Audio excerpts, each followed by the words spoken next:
All right, today we're gonna be talking about the Ticwatch E2. So I believe that watch came out, I want to say about 6 months ago. So back in like November, September of 2018. I ordered the watch off Amazon.com for $159, and it also came with the free charging base, which is very useful. So talk about what drew me to the Ticwatch initially, my experience, and then ultimately what led to me sending it back to Amazon. So initially, I started with the Fossil Gen 4 Explorer. It was big. It was very vibrant on the screen, but I didn't like that it didn't track my sleep, and I also didn't like that the battery seemed to just go down by the second.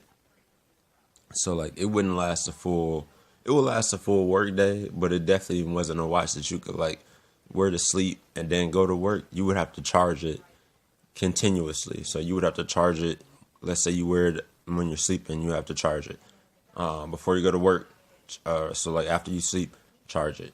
At work or either right after work, charge it to make it through the night. So it's like a twice a day charge phone, which I'm just not a huge fan of. I'm more of the mindset of I can charge it every other day, maybe every 2 or 3 days, but I can't do twice a day. That's just ridiculous. So I took the Fossil watch back, which I think looks the best of any smartwatch that I've seen. The Gen 4 Explorer, I had it in all black. Took it back and got the Ticwatch E2, largely because I was thinking same functionality, maybe even a little bit more functionality, and the battery life is like a 2-day battery life. So my experience with the Ticwatch, it was faster and more fluid than the Fossil. So if I had to rate the fluidity 1 to 10, I would say it was a 6. I thought it was like a 9 at the time, but I've since used other watches. The watch itself looks okay. I didn't like how much the screen dipped in. Like there's a large bezel around, and the screen didn't come to the top. It kind of dipped in, almost like if you think about like a volcano. It almost looked like it was dipping down into a volcano a little bit. The color is fine. It was big. The other thing with the Ticwatch, it was heavy on my wrist. Like I never forgot that watch was on. It's not comfortable.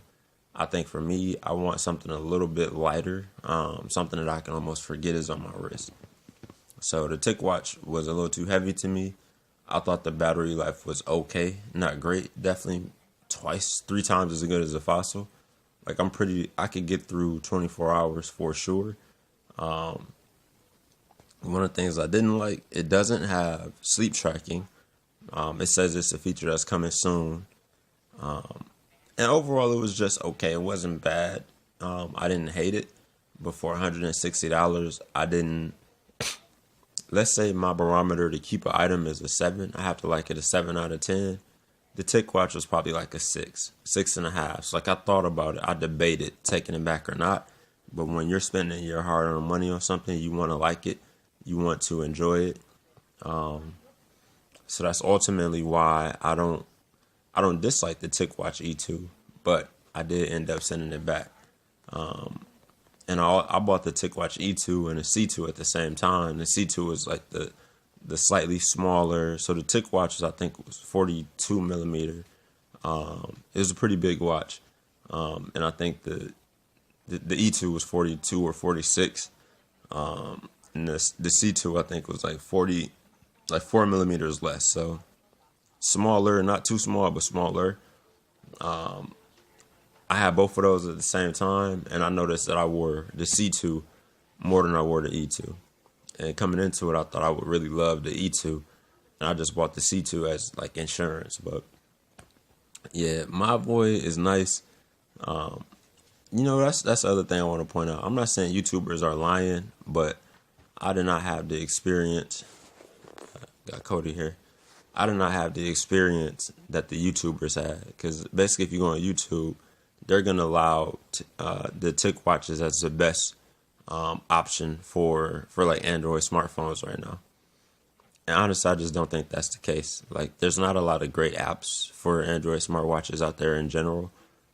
If you're looking at comparing something like the Samsung Tizen system compared to Wear OS, I mean, don't get Wear OS just because of the apps. It's nothing out there, and Samsung system is pretty developed. But yeah, the TicWatch E2 overall was okay. I bought it initially because I was looking for battery life. Some of the things I liked, it was rugged and the battery life was good. I didn't like a little bit slow. Also, it doesn't track sleep. And I found the heart rate to be spotty. I found the heart rate sensor to be a little spotty. But ultimately took it back because, not because it was a bad watch, but at 160, if it was $60, I would have kept it. But at 160, to me, that's premium watch money. It just wasn't living up to that. So, yeah, send it back to Amazon and on to the next one. I'm on that smartwatch quest.